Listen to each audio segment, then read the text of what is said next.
Hello! Now that you know all about assistive technology and IDEA, it's time to look at assistive technology consideration. As you remember, AT must be considered for all students who have an IEP. But what exactly does that mean? In this video, we'll look at the AT consideration process more closely and we'll discuss the best practices for a productive outcome for your student. AT consideration is a brief collaborative team process. Once the IEP goals are established, your team will meet to discuss whether AT is required to assist the students in achieving their goals. The team should include at least one member, whether it's a teacher, administrator, or a parent, who's familiar with AT tools from high to low tech, any tool that can help the student meet their goals. And if you need a quick review of the AT tools and definitions, remember to check out our first video in the series called What is AT? AT consideration should follow a well-defined process that focuses on the student's goals. And it's important to document the outcomes in your IEP, and we'll show you how and where to do that in a moment. So, who are the members of the team? The IEP team members can include your student, the parents, teachers, related service providers, and even an AT specialist if needed. Remember, at least one member of the team has to be knowledgeable about assistive technology. There are 3 steps in the consideration process. First, you must develop measurable annual goals and objectives.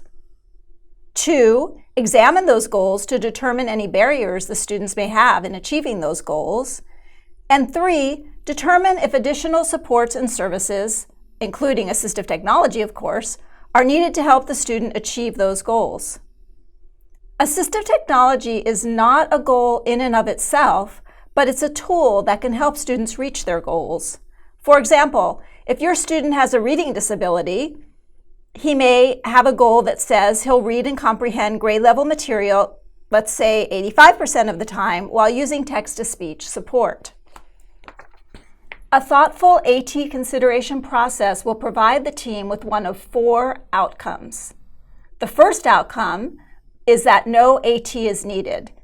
The students making adequate progress on their goals and the other supports and services are sufficient. This should be documented in the IEP. The second outcome is that the student is already using assistive technology, it's working well, and is known to the team. Again, just document it in the IEP. And the third outcome is that the student needs assistive technology and the team can identify what they want to trial.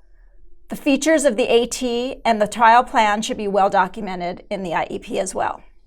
And the final outcome is that the team really doesn't know what to do next. Maybe they'll decide to seek more information and reconvene, or they may decide to seek a full AT assessment.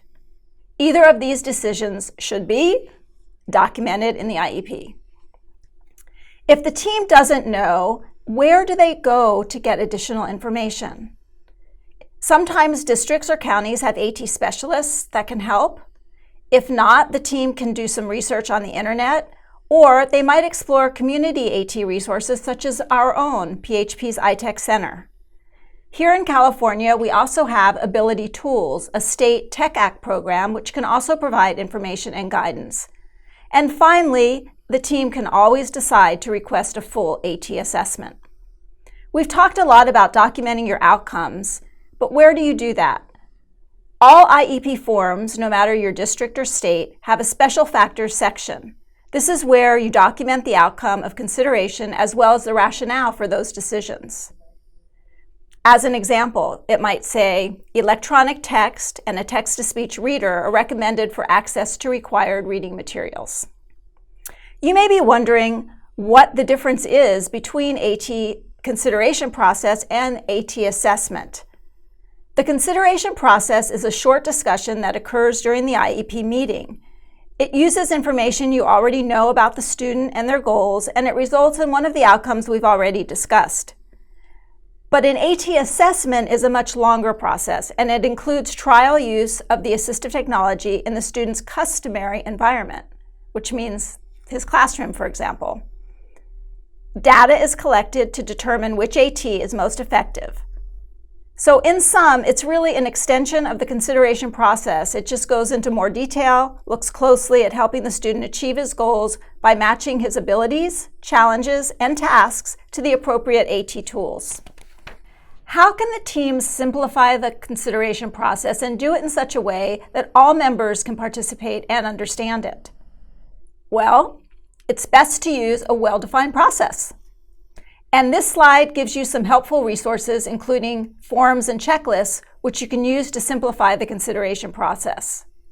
The SET framework, which stands for Student, Environment, Task, and Tools, is one of the most common. Now that your team has determined what AT the students need, what are the next steps? How is AT documented in the IEP, and what about an implementation plan? Who will train the student? How will you acquire the assistive technology? And how does the student integrate the AT at home and at school? Remember, AT is not just a device. It's also defined as a service under IDEA. And services include training and implementation. So to learn more, join us for our next chapter on assistive technology documentation and implementation. See you there.